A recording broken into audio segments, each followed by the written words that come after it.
નમસ્કાર વિદ્યાર્થી મિત્રો, આપણે જોઈએ છીએ કે ગણિત વિષયના બધાના માટે હાર હોય છે, એવું વિદ્યાર્થીઓના મનમાં એક ગ્રંથિ રહે છે. પરંતુ આયોજનબદ્ધ મહેનત કરવામાં આવે તો ગણિત વિષય ઘણો એટલો બધો હાર પડતો નથી. એના માટે આપણે સૌથી પહેલાં શું કરવું જોઈએ? તો પહેલાં તો ગણિતની પેપર સ્ટાઇલનો અભ્યાસ કરવો જોઈએ અને તેના વિશે આપેલી બ્લુપ્રિન્ટનો પણ આપણે અભ્યાસ ખાસ કરવો જોઈએ.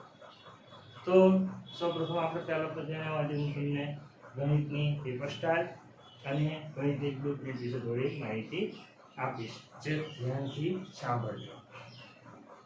માન લો કે આ ગણિતની તમારી પેપર સ્ટાઇલ છે, જે 80 માર્કનું કુલ પેપર હોય છે અને 3 કલાકનો સમય ફાળવવામાં આવે છે.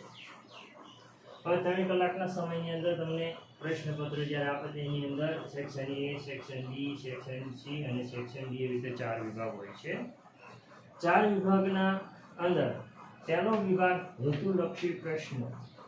હેતુલક્ષી પ્રશ્ન 16 માર્કના પૂછવામાં આવે છે, જેના 16 ગુણ હોય છે.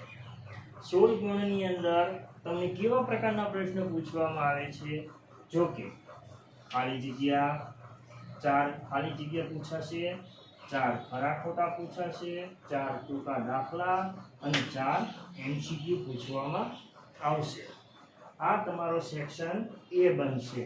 આ તમારો સેક્શન એ. હવે માન લો સેક્શન બી. તો સેક્શન બી ની અંદર 10 પ્રશ્ન પૂછાશે, જેના 20 ગુણ હશે. 20 ગુણ એટલે કે એક દાખલાના 2 માર્ક હોય છે. ચાલો, સેક્શન સી ટૂંકા જવાબી પ્રશ્નો. એ 8 પ્રશ્ન પૂછાશે, જેના ગુણ છે 24. એટલે કે એક દાખલાના 3 માર્ક હોય છે. એવા 8 દાખલા પૂછે છે અને એના આપણે 24 ગુણ હોય છે. મીન્સ કે માન લો કે આપણે 3 માર્કનો એક દાખલો થયો.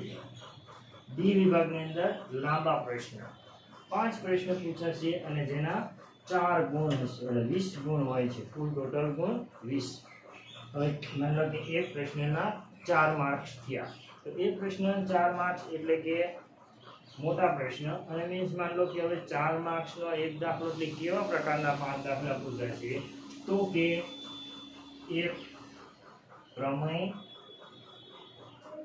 બીજું રચના અને ત્રીજું મોટા દાખલા. એમાં પ્રમેય 2 પૂછાય છે, રચના 1 અને દાખલા 2. આવી રીતે તમારે 2 રચના, એટલે 1 રચના, 2 પ્રમેય અને 2 મોટા દાખલા, એમ કરીને કુલ 5 પ્રશ્ન પૂછાશે. 5 પ્રશ્ન દાખલા, એના ગુણ છે 20. તો આ રીતે પેપર સ્ટાઇલની અંદર તમે જુઓ. હવે આ પ્રમેય રચના કયા કયા ચેપ્ટરમાંથી પૂછાશે એનો એક મેં આખો ચાર્ટ તૈયાર કરેલો છે. તો એ ચાર્ટ ઉપર નજર કરીશું, જરા જોઈએ. તો આ એક આખી બ્લુપ્રિન્ટ તૈયાર કરી. બ્લુપ્રિન્ટનો અર્થ શું છે કે કયા ચેપ્ટરમાંથી કેટલા માર્ક્સનું અને કયા કયા પ્રકારના દાખલા કયા ચેપ્ટરમાંથી પૂછાશે તે જાણવું ખૂબ જ જરૂરી છે, જેથી કરીને આપણે વધારે આગળ ઓવર મહેનત ન કરવી પડે. આયોજનબદ્ધ મહેનત કરવી માટે આ એક કોષ્ટક તૈયાર કરવું જરૂરી છે. તો ચાલો, વાસ્તવિક સંખ્યા પહેલું ચેપ્ટર છે. વાસ્તવિક સંખ્યાઓ જે 4 ગુણનું હોય છે. 4 ગુણનું, અને આ કાઉન્સમાં જે મેં લખ્યું છે એ દાખલાની સંખ્યા, એટલે કે 4 ગુણના 2 પ્રશ્ન પૂછાય છે. એમાં 2 પ્રશ્ન કેવા? તો કે 2 ગુણવાળા 2 પ્રશ્ન પૂછાશે. 2 ગુણવાળા 2 પ્રશ્ન પૂછાશે. એટલે કે આમાંથી આપણે નો 1 ગુણના દાખલા ગણાય, નો 3 ગુણના દાખલાની મહેનત કરાય અને નો 4 ગુણના દાખલાની મહેનત કરાય. એટલે કે આવા 2 માર્ક્સવાળા ટૂંકા દાખલા હોય એની મહેનત કરવાની. એવી જ રીતે બહુપદી. તો બહુપદી 6 માર્ક્સનું પૂછાય છે, જેમાં 3 દાખલા પૂછાય છે. 3 દાખલા પૂછાય. 3 દાખલા કેવા? તો કે એક 1 માર્ક વાળો પૂછાશે, એક દાખલો 2 માર્ક વાળો પૂછાશે અને એક દાખલો 3 માર્ક વાળો પૂછાય છે. આ રીતે ત્રીજું ચેપ્ટર દ્વિચલ સુરેખ સમીકરણ, જે 8 માર્કનું હોય છે, એમાંથી 4 પૂછાશે. તો 4 દાખલા કેવા? તો કે 1 માર્કના એક દાખલો, 2 માર્કનો એક દાખલો. આ 2 માર્કના 2 દાખલા હશે, 1 માર્ક વાળા 2 દાખલા, અને 2 માર્કનો એક દાખલો અને 4 માર્કનો દાખલો. એટલે કુલ તમારા થઈ ગયા 2 માર્કના 2 દાખલા એટલે 2 માર્ક, 2 માર્કનો એક દાખલો, 2 ને 4, 4 ને 4 માર્કનો એક દાખલો. આમ કરીને તમારો કુલ 8 માર્કનું આ ચેપ્ટર બને છે. ચોથું આવ્યું દ્વિઘાત સમીકરણ. દ્વિઘાત સમીકરણ 6 માર્કનું પૂછાય છે, જેમાં 1 માર્કનો એક દાખલો, 2 માર્કનો એક દાખલો, 3 માર્કનો એક દાખલો પૂછાય છે. હવે આમાં ફૂદડી કરેલી છે, એ ફૂદડી વાળાનો અર્થ શું? તો કે ફૂદડી કરેલા દાખલા આની અથવામાં એક અથવામાં આવશે. આના ચેપ્ટરનો 2 માર્ક્સનો દાખલો એક અથવામાં આવશે. અથવામાં આવે એટલે કે આના આપણને એક સોલ્યુશન તો આપણને મળી રહે કે આના અથવામાં એક દાખલો આવવાનો છે, પણ તો છતાંય મહેનત કરવાની. આગળ 5મું ચેપ્ટર છે સમાંતર શ્રેણી. 4 માર્ક્સના 2 દાખલા પૂછાશે. એમાં એક માર્કનો દાખલો પૂછાશે અને એક 3 માર્કનો દાખલો પૂછાશે સમાંતર શ્રેણી. એટલે કે એક દાખલો નાનો અને એક દાખલો મોટો. 6થું ચેપ્ટર છે ત્રિકોણ. ત્રિકોણની અંદર જો 6 માર્ક્સનું પૂછાય છે, એમાં 2 દાખલા પૂછાય. એમાં એક દાખલો 2 માર્ક વાળો પૂછાય છે અને એક 4 માર્ક વાળો એક દાખલો પૂછાય છે. હવે આની અંદર શું બને કે આની અંદર પ્રમેય આવી શકે. એટલે 4 માર્કનો એક તમારો પ્રમેય, 4 માર્કનો એક પ્રમેય, એટલે આ ચેપ્ટરમાંથી એક પ્રમેય કરવાનો અને એક ટૂંકો દાખલો કરવાનો. ઓકે, ચાલો આગળ. 7મું ચેપ્ટર યામ ભૂમિતિ. યામ ભૂમિતિ છે 4 માર્ક્સનું, જે 2 દાખલા પૂછાશે. એમાં એક 1 માર્ક વાળો દાખલો અને એક 3 માર્ક વાળો દાખલો પૂછાશે. આગળ 8મું ચેપ્ટર છે ત્રિકોણમિતિનો પરિચય. 6 માર્કનું એવા 4 દાખલા પૂછાય. 6 માર્કનું ચેપ્ટર છે, 4 પ્રશ્ન પૂછાશે. 4 પ્રશ્નમાં કેવી રીતે?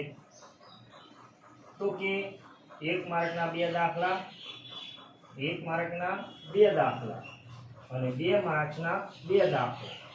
એટલે 2 દાખલા અને 2 દાખલા એટલે કુલ 4 દાખલા પૂછાય છે. એમાં આમાં કુલ વિસ્તાર કરવાનો છે. એટલે એક દાખલો એવો હોય છે કે જેની અથવામાં એક દાખલો હશે. એ કયા ચેપ્ટરમાં? 8મા ચેપ્ટરમાં. હવે આગળ 9મું ચેપ્ટર ત્રિકોણમિતિનો ઉપયોગ. ત્રિકોણમિતિનો ઉપયોગની અંદર આ 4 માર્કનો એક જ 4 માર્કનો એક એટલે મોટો દાખલો બન્યો. તો મોટો દાખલામાં તો શું બનશે? આમાંથી તો કે ત્રિકોણમિતિનો ઉપયોગની અંદર તમારે શું આવે? પ્રમેય.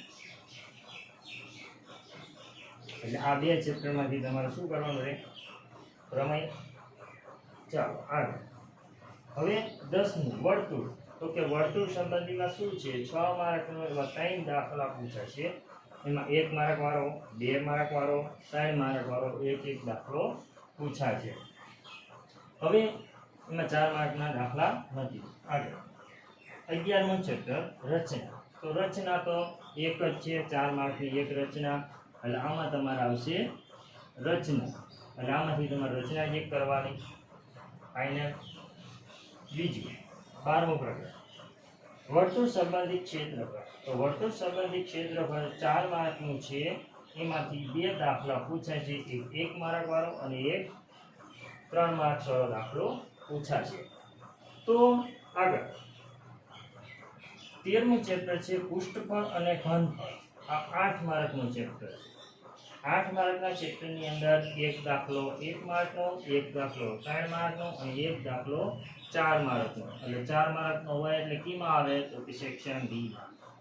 એટલે મોટો દાખલો થઈ ગયો તમારો. આ મોટો દાખલો.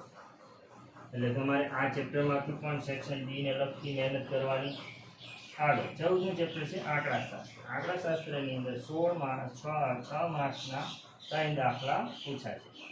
એમાં 1 માર્કનો એક દાખલો, 2 માર્કનો એક દાખલો, 3 માર્કનો એક દાખલો. આની અંદર સ્ટાર આપ્યો એટલે આમાં અથવામાં એક દાખલો હશે. હવે આવ્યું 15મું ચેપ્ટર સંભાવના. 4 માર્કના 4 પ્રશ્ન પૂછાશે. એમાં 1 માર્કના 4 પ્રશ્ન હશે. એટલે મીન્સ આનો અર્થ શું થાય કે સંભાવનાના દાખલા રહ્યા એ તમારે સેક્શન એ ની અંદર જ હશે. સેક્શન એ ની અંદર જ પૂછાશે. આ હતી તમારી બ્લુપ્રિન્ટની રચના કરી. હવે કુલ પ્રશ્ન કુલ ગુણ થાય 80. એવા તમારે 16 માર્કનો સેક્શન એ એટલે કે વિભાગ એ 16 માર્કનો છે. વિભાગ બી આખો તમારો 20 માર્કનો હશે. વિભાગ સી તમારો 24 માર્કનો હોય છે અને સેક્શન ડી વિભાગ ડી તમારો 20 માર્કનો હશે. તો આ હતી તમારી આખી બ્લુપ્રિન્ટ અને પેપર સ્ટેપ. જો આ પ્રમાણે મહેનત કરવામાં આવે તો તમે સરળતાથી તમે ધારેલા માર્ક્સ મેળવી શકો છો. અને આના માટે વિશેષ કાંઈ નહીં, પણ આ પ્રમાણે તમારે એક મહેનત કરશો આયોજનબદ્ધ તો તમે ધારે એવું રિઝલ્ટ લાવી શકશો. આવી જ રીતે આવા નવા વિડીયો જોવા માટે અમારી ચેનલને સબસ્ક્રાઈબ કરો અને આગળ તમારા ફ્રેન્ડ સર્કલમાં અમારી ટીમને ચેનલને આગળ લિંકને મોકલો. અસ્તુ. જય ભારત.